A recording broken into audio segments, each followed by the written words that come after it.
Hi, this video is for leaders at sales-driven B2B SaaS startups.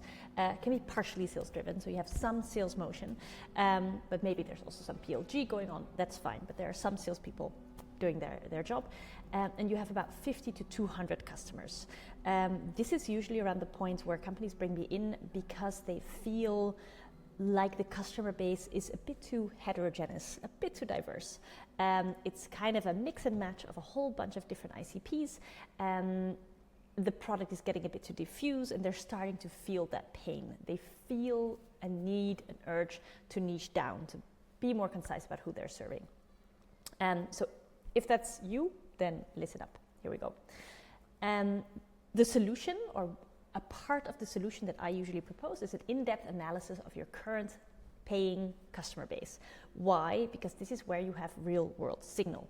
I'll talk later a little bit about, okay, what if you don't want to serve the kind of customers that you're currently serving? That's a different topic. But this is where you have real-world signal. People have signed up and started paying for your products from these ICPs. So firstly, very quickly, why should we not try to be everything to everyone? I've fallen into this trap more than once myself.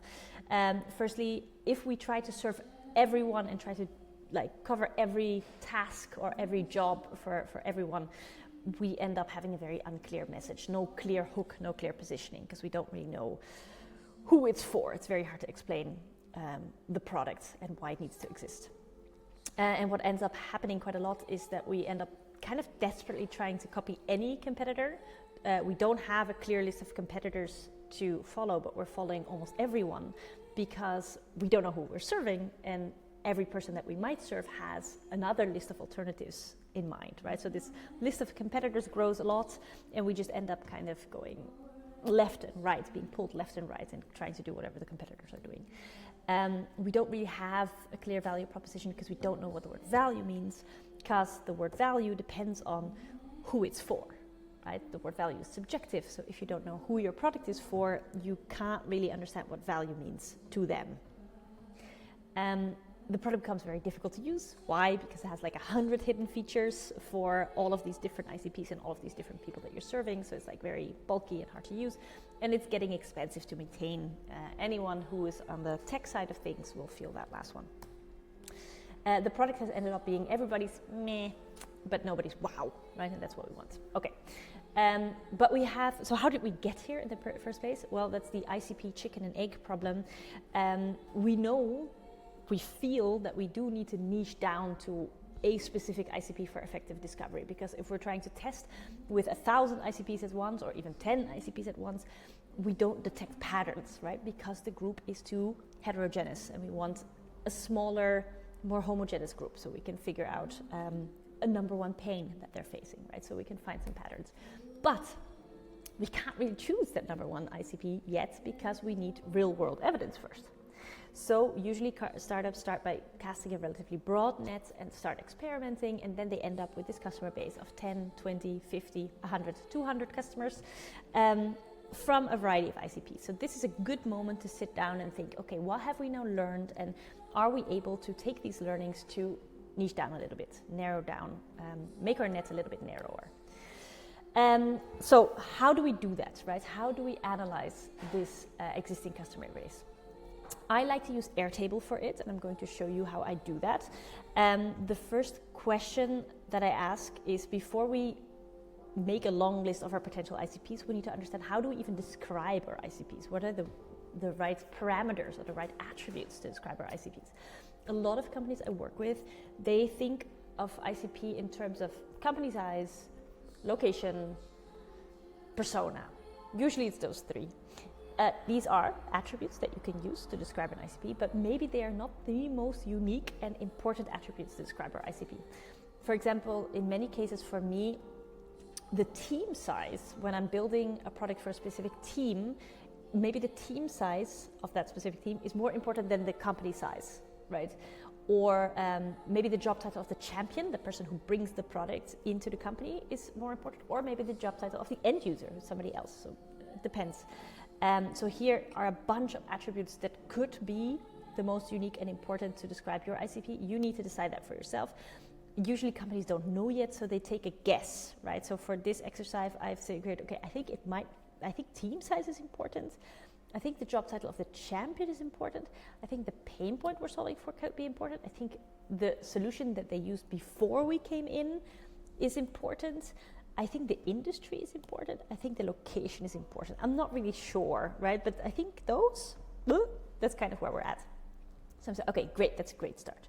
So I basically take those and I turn those into column headers for my table. So here's an example table that I've set up for this exercise. So here is, let's say they have only 10 customers. Usually you'd have a bit more. And I took basically all of these potential attributes and I made them into column headers. So I'm starting to collect them. So I have the champion role, the industry, the number one pain. I take that out of the discovery conversations that I've done with them before I tried pitching my solution. So I asked them maybe in an interview, hey, what is the most painful thing or what is causing you the most friction? And they came up with that themselves, right? So I put that in here. The team size in a range and the country. So these are kind of these variables, these attributes that I think might be important. So basically I take all of my paying customers, put them into this table and start collecting that information. So maybe manually filling it in or pulling it in from different sources. So I have a clear overview. Takes a bit of work, but I think it's really worth it. Let's go back. Then I need to collect some more data in my table. I need to figure out which variables matter to decide the number one ICP. So what factors am I going to weigh when I'm making this decision? Okay, that's the best ICP. I think these ones are very important. Number one, I want to check what was the ease or the cost of acquisition. Of course, those are two different things. I'm a bit fluid there. I like to use metrics that are already at hand, that are relatively easy for us to get so that we can quickly start doing this analysis, right? So, for example, in a sales-driven company, the sales cycle length is a good proxy metric to help you kind of estimate, like, okay, how hard is it to acquire this customer? If it's marketing, it might be customer acquisition costs, right? How much am I paying for one customer? In this case, for this exercise, I'm picking sales cycle length. The second variable that matters for me to decide, is this a good ICP or not, is what is the value of this ICP to the company? So what impact do they have on our number one business metric? I'm picking monthly subscription rate in this case. What value does the product bring to them? So like, what is the number one product metric? For me, I'm doing this, the company I have in mind is helping technicians submit service reports in field services teams. So for me, the product metric is the number of service reports submitted per customer per week. So by this, I can judge, is this customer getting value out of the product? Then what is the level of pain they were in before my solution? This is a guesstimate based on the sales conversations, the discovery calls we had before, like, okay, were they in excruciating pain or they were like, man, I'm kind of fine.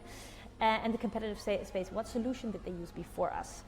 And so I also take this and I turn that also into other column headers, which go over here. So I have the monthly subscription rate, the number of service reports, the level of pain, which is a guesstimate, the solution they used before us.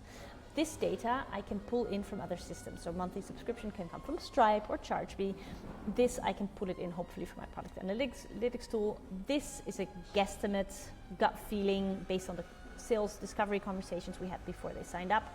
And this also came hopefully out of a discovery call. So I can kind of collate all of this information. So the first couple of columns are the attributes, and these are the decision-making variables from sales cycle length. And now I can take that and it turns into an interface. So this is where I like Airtable. It's very easy to create these graphs, so you can very easily ask yourself the question, okay, let's look at the customers who are paying the most and who have a lot of reports. What team size are they? Or what's the champion role there? Or what's the number one pain? Of course, we have too little data in this exercise, but it helps you to see, is there a pattern? For example, when I'm looking at the solution before us, there's no pattern there, but there might be more of a pattern here. So Airtable lets you create these graphs very easily, so you can quickly kind of answer these questions and try to see if there is a clear pattern, and that can help. Of course, the game is not finished. we're missing stuff from this picture. We have no visibility on who failed to become a Remainder customer, and we have aspirational as ICPs. So these are two other pieces of the puzzle that you might do separately. So it's not just checking the current customer base, but also this stuff. I hope this helps.